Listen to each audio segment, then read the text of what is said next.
স্বাগত, পুরনো বন্ধুদেরকেও স্বাগত। সামনে আসছে অক্ষয় তৃতীয়া। অক্ষয় তৃতীয়া মানেই জানেন লক্ষ্মী গণেশের আমরা পুজো করি, মানে ব্যবসার ক্ষেত্রে প্রচুর ব্যবসা তো বন্ধ হয়ে গেছে, তাই না? প্রচুর প্রচুর দোকানপাট বন্ধ হয়ে গেছে। 2020 পর প্রত্যেকটা ব্যবসায় প্রায় নয় খরিদ্দার আসে না, নয় বন্ধ হয়ে গেছে, নয় ব্যবসা কোনোভাবে পুঁজি শেষ, এরকম প্রচুর ঘটনা ঘটেছে।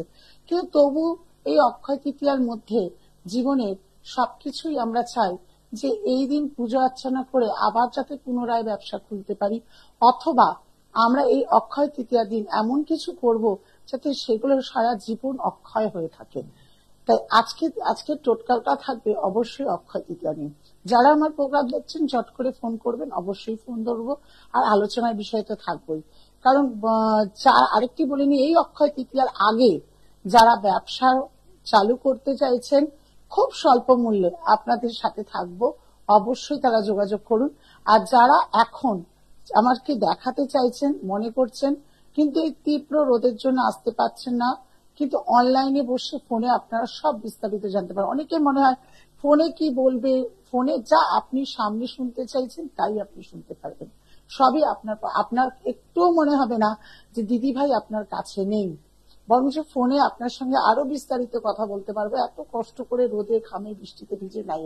কিন্তু তাছাড়াও যদি মনে করেন আপনারা আসতে পারবেন, কোনো অসুবিধা নেই। মঙ্গলবার 3টে থেকে 6টা থাকছি হচ্ছে শোভাবাজার, বুধবার 1:30 থেকে 3টে শোভাবাজার, এছাড়া শেওড়াফুলি শনিবার একটি শনিবার শেওড়াফুলি থাকবো, একটি শনিবার হাওড়া ময়দান থাকবো, বৃহস্পতিবার শিয়ালদা চেম্বার। যারা এইসব চেম্বার গুলোতে যোগাযোগ করতে চাইছেন অবশ্যই আমার সঙ্গে যোগাযোগ করুন। এছাড়া অন্যথা যারা আসতে পারবেন না মনে করছেন তাদের জন্য ফোন লাইন খোলা থাকলো, কিভাবে কি করা হবে সব বলে দেওয়া হবে। আপনারা সব প্রতিকারও যদি করতে চান এই মুহূর্তের জন্য বলছি, শুধু পয়লা বৈশাখে নববর্ষের শুভ কামনার তিথিতে তো রয়েছে, সবাইকে বলি সব সমস্যা থেকে দূরীকরণ থাকুক, সব সমস্যা থেকে ভালো থাকুন। ভালো থাকতেই হবে আমাদের, কোনো সমস্যা আমাদেরকে হারিয়ে ফেলতে পারে না, হারিয়ে দিতে পারে না। তাই সেক্ষেত্রে আপনাদেরকে বলবো যে অবশ্যই তাড়াতাড়ি যোগাযোগ করুন খুব স্বল্প মূল্যে। আর আরেকটি যে বিশেষ ঘোষণা সেটা হচ্ছে বশীকরণ। আপনার ফোন ব্লক করে দিয়েছে, আপনার সঙ্গে কথা বলছে না, আপনার মনের মানুষটা আপনার সঙ্গে যোগাযোগ করতে চাইছে না, কোনোভাবে ঝগড়ার কারণে মনের মানুষটার সঙ্গে দূরীকরণ বেড়েছে, স্বামী স্ত্রীর মধ্যে বশীকরণ হচ্ছে না, বহু জায়গায় গিয়ে ঠকেছেন, স্বামী অন্য জায়গায় রয়েছে, কি স্ত্রী কারোর সঙ্গে সম্পর্কে জড়িত রয়েছে, এইসব ঘটনাতেও বা এইসব সমস্যাতেও যারা ভুগছেন তারা আমার সঙ্গে অবশ্যই যোগাযোগ করুন। আমি আপনাদের জীবনে কিভাবে ফিরিয়ে আনতে হয় পুরনো ভালোবাসাটা তা কিন্তু খুব ভালো জানি। প্রচুর জনের কাজ করেছি, প্রচুর জন ভালো আছে আর জানাচ্ছেন ভালো থাকবেন, ভালো থাকতেই হবে। যারা এই রকম কোন কাজের সঙ্গে যুক্ত হতে চাইছেন, মনে করছেন যে অনেক টাকা লাগতে, হয়তো না, একটা পার্ট বাই পার্ট টাকা আপনার যেটা সামর্থ্য হবে সেই সামর্থ্য অনুযায়ী আপনি কাজ করবেন।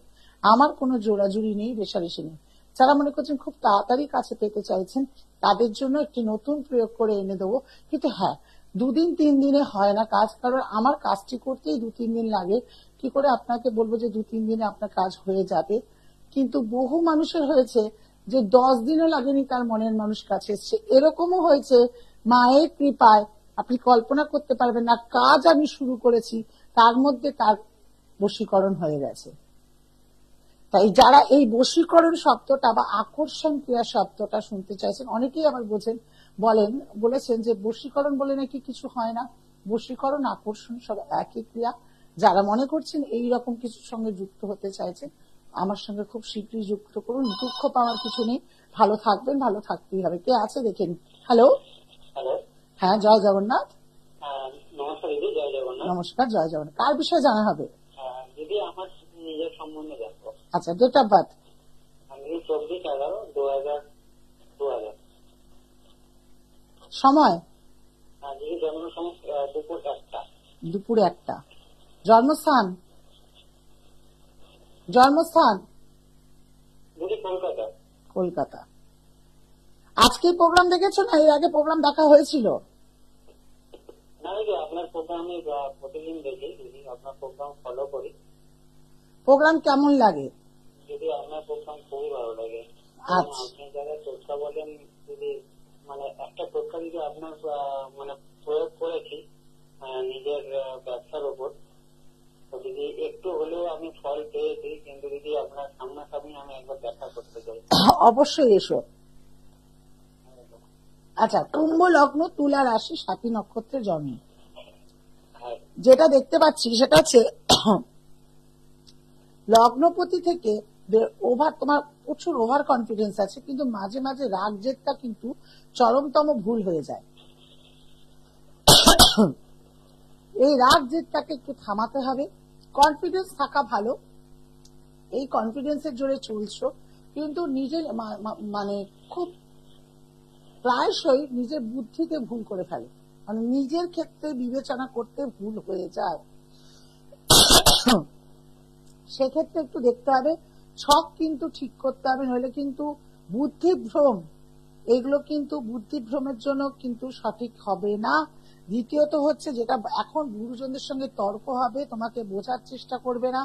কিছু অশুভ গ্রহ কিন্তু টোটকা করে ভালো আছে, কিন্তু টোটকার মাধ্যমেও বলি যে টোটকা ছাড়া রেমেডি করা প্রয়োজন আছে। দিদি এটা একদম ঠিক বলেছেন যে আপনি গুরুজনের সাথে মানে একটু ইয়ে হচ্ছে, ওটা দিদি মানে দোকানে এটা এটা মানে অনেক দিন ধরে চলছে, বউদের সাথে ঠিক কথা কাটাকাটি মানে এরকম একটা হয়ে যাচ্ছে। হ্যাঁ হ্যাঁ, আমি যে একটা মানে বোঝাতে চাইছি, মানে গুরুজন মানে কেউ উল্টে বোঝে যাচ্ছে। এটা হচ্ছে, এটা অশুভ গ্রহ তোমাকে করাচ্ছে। সেক্ষেত্রে বলি খুব শীঘ্র যোগাযোগ করো, নইলে কিন্তু এই তর্ক বিতর্ক বিভিন্ন, তারপরে অশুভ গ্রহ, রাগ হুট করে হয়ে যাওয়া, জেদ হয়ে যাওয়া, এগুলো কিন্তু নিজের ব্যবসা কেন নিজের উন্নতি পথ বাধা হয়ে দাঁড়াবে। ঠিক আছে, ভালো থেকো।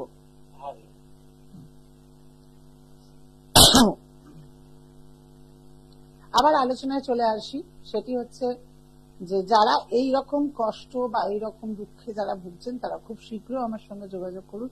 অবশ্যই আমি তাদের সঙ্গে সাথ দেবো, হাতে হাত মিলিয়ে আপনাদের সমস্যা সমাধান করতে চেষ্টা করব। আমার কিন্তু কথা, আমি যদি 200% গ্যারান্টি দিয়ে জানবেন দিদি, ততটাই কাজ করবে যতক্ষণ সেই কাজের হবে না। আরেকটি কথা আপনাদের জানানোর প্রয়োজন আছে, যেটি হচ্ছে সামনে অক্ষয় তৃতীয়া 10ই মে পড়েছে, শুক্রবার, খুব ভালো তিথিতে পড়েছে। এই তিথিতে আবার শুক্ল পক্ষে, এই তিথিতে কিন্তু যদি কোনো গরিব দুঃখীকে দান করতে পারেন, আর বিশেষ করে যাদের সাড়ে সাথী যাচ্ছে, তারা যদি অন্ধ কোনো মানুষকে দান করতে পারেন, তাহলে কিন্তু সেটি সারা জীবনের জন্য আপনার অক্ষয় হয়ে থাকবে। বিশেষ যারা শনির দশা, শনি নিচস্থ, সাড়ে সাথী, তাদের একটাই কথা বলবো, যারা খুব কর্মঠ মানুষ, খুব আপনার থেকে নিচু লেভেলের যারা কাজ করে, তাদেরকে মান সম্মান দিন, তাদেরকে গুরুত্ব দিন, তাদের জন্য কিছু করার চেষ্টা করুন। শনি দেবতা তাতে কিন্তু খুব মানে খুব খুশি হয়, কারণ শনি দেবতা হচ্ছে কর্মঠ যারা, মানে লেবার জাতীয় মানুষরা, যারা খুব নিজেরা কঠোর, মানে খুব কষ্ট করে নিজেদেরকে দাঁড়িয়ে তোলে, তাদের উপর কিন্তু খুব কৃপা পাত্র থাকে যদি তাদেরকে আপনি হেল্প করেন। এবার চলে আসি, হয়তো এর আগে টোটকাটা অনেক আগে দিয়েছিলাম, তারপরে বলি, যেহেতু শুক্লপক্ষ পেয়ে গেছেন, আবার অক্ষয় তৃতীয়া পেয়ে গেছেন, আরো ভালো হবে আপনাদের একটি চালের গুঁড়ো, একটু হলুদ আর একটু সাদা চন্দন একটি কৌটোর মধ্যে নিয়ে আপনারা লাল কাপড়ের মধ্যে বেছাবেন, আরেকটি জায়গায় একটু নুন নেবেন। এইটি নিয়ে সেদিন অক্ষয় তৃতীয়া যা যা পুজো, যাদের অক্ষয় তৃতীয়া ব্যবসার পুজো হয় সেটা তো আলাদা, বাড়ির দিন, বাড়িতে কথা বলছি, সেই দিন করার পর সেই দিনটা পুরো রেখে দেবেন মা লক্ষ্মীর সামনে। তারপরে ওই কৌটোর, যে কৌটোর মধ্যে আপনারা চালের গুঁড়ি, হলুদ গুঁড়ো, তারপরে সাদা চন্দনের গুঁড়ো রেখেছিলেন, পারলে তার সঙ্গে একটুখানি সিদ্ধি মিশিয়ে নেবেন। মিশিয়ে নেওয়ার পর সেই গুঁড়োটা, আচ্ছা দেখেনি, পরে বলছি কে আছে। হ্যালো, নমস্কার, জয় জগন্নাথ। কার বিষয়ে জানা হবে? Date of birth, date of birth. Hello, 19/6/1999। সময় ভোর 4:35। জন্মস্থান বৃষ লগ্ন, সিংহ রাশি, মঘা নক্ষত্রে জন্ম। সরকারি চাকরির সম্ভাবনা অনেক বেশি আছে, সরকারি চাকরির পরীক্ষা দিতে থাকো, কিন্তু কিছু অশুভ গ্রহ বসাতে, যদি অশুভ গ্রহের রেমেডি করা হয়, আমি বলবো যে এই ছক কিন্তু যথেষ্টভাবে সরকারি চাকরির পথে নিয়ে যাবে। ওভার কনফিডেন্স আছে, থাকা ভালো, কিন্তু এত থাকা ভালো না যেটা নিজের কিছু ভুল হয়ে যায়, বড় কিছু। আমি বোঝাতে পেরেছি তোমায় আমি কি বলতে চাইলাম? কি রেমিডি পড়ে আছো আমাকে বলো। এই রেমিডি কিছু করেছো? যদি সরকারি চাকরি পেতে চাও শীঘ্র কারোর সঙ্গে যোগাযোগ করো, নইলে হওয়া কাজ কিন্তু কেটে যাওয়ার সম্ভাবনা অনেক বেশি দেখাচ্ছে। আর একটা কথা হলো, মিথ্যে অপবাদের হাত থেকে বাঁচার চেষ্টা করো। মান সম্মান হানি হবে। মান সম্মান হানি মিথ্যে অপবাদে যদি কেউ পড়ে যায় তাহলে নিশ্চয়ই তার কর্মক্ষেত্রে কতটা দাগ লাগে। এইরকম হওয়ার যাতে এইরকম দিন দেখতে না হয় তার জন্য তাড়াতাড়ি তার প্রতিকার করো। ঠিক আছে, ভালো থাকো। এরপর আমি হয়তো বুধবার নতুবা শুক্রবার আবার আমাকে লাইভে আসতে দেখতে পারেন কল্যাণী টোটকাটি। আবার সেই চালের গুঁড়ো, হলুদ গুঁড়ো, সাদা চন্দনের গুঁড়ো, আর তার সঙ্গে একটু পারলে সিদ্ধি একটি কৌটোর মধ্যে করে রাখবেন। সেটা কোনোভাবেই স্টিলের কৌটোতে রাখবেন না, একটা প্লাস্টিকের কন্টেনারে রাখবেন। রেখে মা লক্ষ্মীর সামনে সেদিন সারাদিন রেখে পুজো করবেন। মা লক্ষ্মীকে বলবেন, আমি জানি আমার এটা কৃপা প্রার্থ হবে, এরপর আমার বাড়িতে বা আমার গৃহে বা আমার দোকানে ধনবর্ষা হবে, আরো অর্থের আগমন হবে, তুমি সেই সুযোগটা করে দেবে বলে সেদিন সারাদিন রেখে দেবেন। তারপর আপনি ধূপ ধুনো, সুগন্ধি ধূপ, ঘিয়ের প্রদীপ, আপনি ঘিয়ের প্রদীপে দুটো এলাচ, দুটো লবঙ্গ দিয়ে আপনি পুজো করতে পারেন। পুজো করার পর পরের দিন থেকে ওই কৌটো থেকে আপনি এইভাবে আঙ্গুল নিয়ে এইভাবে নিয়ে চালের গুঁড়িটি আপনি আপনার আশেপাশে ছিটিয়ে দেবেন। এইভাবে ছিটিয়ে দেবেন, প্রত্যেক দিন কিন্তু তা করতে হবে। আর যে নুনটা বললাম লাল কাপড়ের মধ্যে রাখা হয়েছিল, ওই নুনের মধ্যে আপনার তার সঙ্গে নুনের সঙ্গে 11টি লবঙ্গ রেখে দেবেন, তার নুনটি রাখবেন। ওই পুজো হয়ে যাওয়ার পর ওই লবঙ্গ আর নুন লাল কাপড়ে পুটলি করে ভালো করে বেঁধে আপনি কোনো একটা সদর দরজা বা উত্তর পূর্ব কোণেও রেখে দিতে পারেন।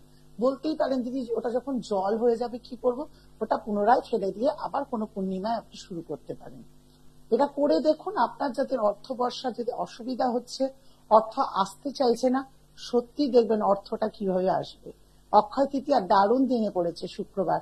আরেকটি কথা বলবো, যদি পারেন শুক্রবার দিন অবশ্যই নুন ঘরে কিনে নিয়ে আসুন, খুব ভালো কাজ হবে। আর বললাম চালের কাজটি করতে হবে না, খুব সামান্য বাড়িতে চাল থাকে, এখন চালের গুঁড়ি কেনা পাওয়া যায়। যদি মনে করেন চালের গুঁড়ি কিনবো না, ঘরে চাল আছে, যা আছে সেটা দিয়েও করতে পারেন।